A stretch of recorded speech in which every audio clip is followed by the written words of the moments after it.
Hai,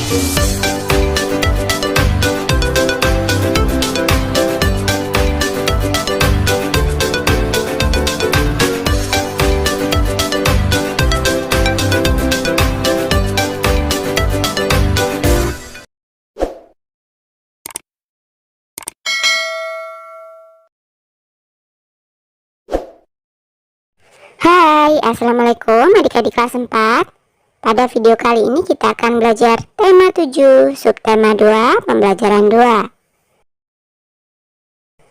Salah satu keragaman budaya di Indonesia adalah tarian. Apa tarian khas dari suku bangsamu? Nah, lihatlah peragaan tari daerahmu baik secara langsung maupun melalui rekaman video. Fokuslah untuk memerhatikan gerak para penari. 1. Bagaimana formasi para penari? Nah, misalkan saja video yang saya amati adalah tari saman dari Aceh. Formasi para penari membentuk garis lurus horizontal. 2. Bagaimana arah hadap gerak penari selama peragaan tari? Arah hadap gerak penari selama peragaan tari adalah lurus ke depan. Nah, jelaskan hasil pengamatanmu dalam bentuk gambar sederhana lalu peragakan. Misalkan gambarnya seperti ini ya. Nah, sekarang mari membaca teks berikut. Pola lantai gerak tari. Saat penari memeragakan suatu tarian, penari kadang bergerak ke kiri, ke kanan, maju, mundur, atau bergerak membentuk lingkaran. Jika digambarkan seolah-olah ada satu garis imajiner yang dilalui penari selama menyajikan satu tarian. Garis imajiner ini juga dapat kita gambarkan dengan melihat formasi para penari dalam memperagakan tarian.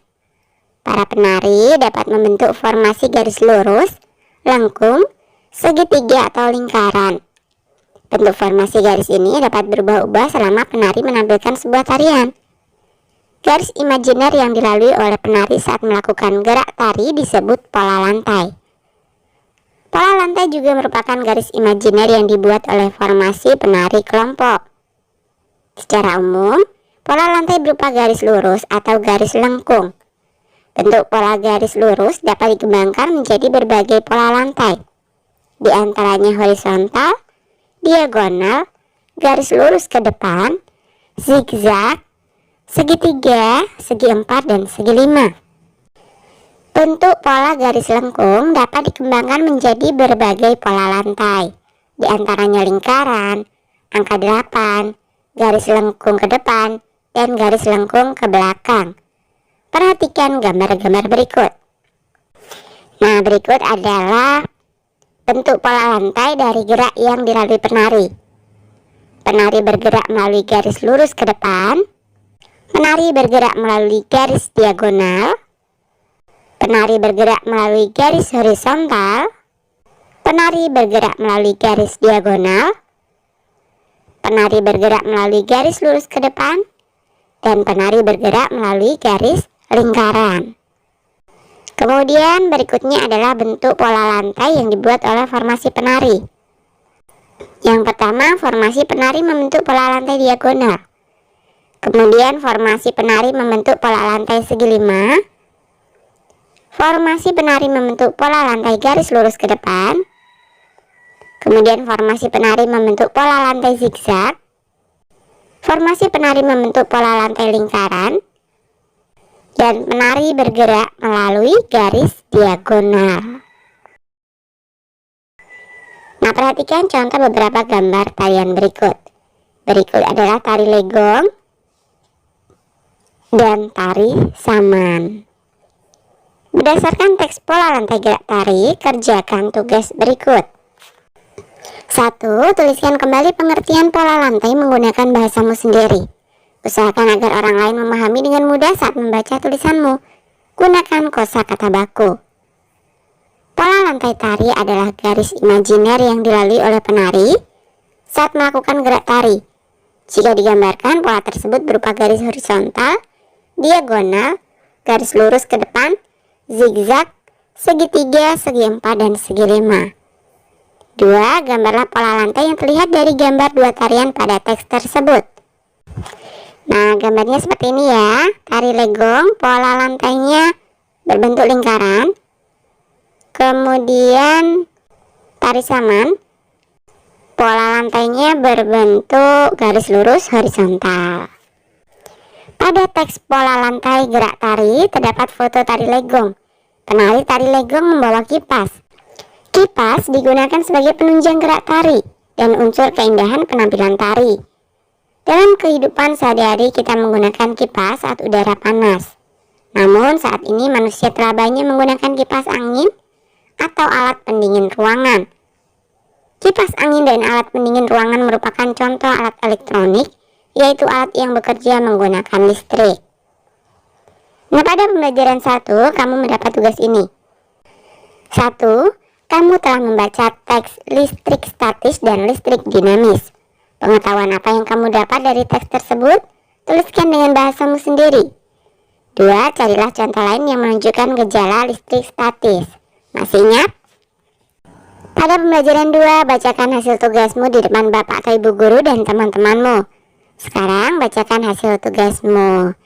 Nah, kemarin sudah kakak bacakan ya pada pembelajaran 1. Kalian bisa mengulangnya sendiri. Perhatikan gambar beberapa alat elektronik berikut. Gambar yang pertama ini adalah lampu senter. Kemudian gambar yang berikutnya kipas angin. Gambar yang ketiga adalah pintar setrika ya. Dan gambar yang terakhir ini adalah lemari pendingin. 1. Apa yang menyebabkan lampu senter dapat menyala? Lampu senter dapat menyala karena adanya energi listrik yang berasal dari baterai mengalir melewati bola lampu senter. 2. Apa yang menyebabkan kipas angin dapat berputar? Kipas angin dapat berputar karena energi listrik yang mengalir akan menggerakkan motor di dalam kipas, sehingga menjadikan bilah-bilah kipas angin berputar. 3. Apa yang menyebabkan setrika menjadi panas? Setrika menjadi panas karena energi listrik yang mengalir melewati elemen pemanas di dalam setrika akan membuat elemen memanas. 4. Apa yang menyebabkan air dapat membeku di dalam lemari pendingin? Air dapat membeku di dalam lemari pendingin karena energi listrik yang mengalir melewati mesin pada lemari pendingin. Nah, diskusikan dengan teman-teman sekelompokmu, lalu bacakan hasil diskusimu di depan Bapak atau Ibu Guru dan kelompok lain. Peralatan elektronik dapat bekerja karena ada aliran arus listrik. Arus listrik mengalir dari kutub positif menuju kutub negatif. Energi listrik dapat diubah menjadi energi lain. Saat arus listrik mengalir melewati bohlam akan menyala. Energi listrik berubah menjadi energi cahaya. Energi listrik dapat diubah menjadi energi gerak. Saat arus listrik mengalir melewati motor di dalam kipas angin, motor akan berputar dan menggerakkan bilah-bilah kipas angin. Saat arus listrik melewati elemen pemanas di dalam setrika, elemen akan menjadi panas. Energi listrik berubah menjadi energi panas. Pada lemari pendingin, arus listrik akan memutar motor pada mesin lemari pendingin dan membuat bahan pendingin bekerja. Nah, saat ini alat elektronik menjadi kebutuhan manusia untuk mempermudah kehidupan. Di rumah dan di sekolahmu, tentu kamu menggunakan berbagai alat elektronik. Lakukan tugas berikut secara berkelompok. Tuliskan peralatan elektronik yang kamu ketahui beserta fungsinya. Tuliskan dalam bentuk tabel seperti berikut. Nah, yang pertama adalah lampu. Fungsinya sebagai alat penerangan. Kemudian alat elektronik yang kedua, Magicom. Fungsinya sebagai alat penanak nasi. 3. Kulkas atau lemari es. Fungsinya sebagai alat pendingin makanan dan minuman.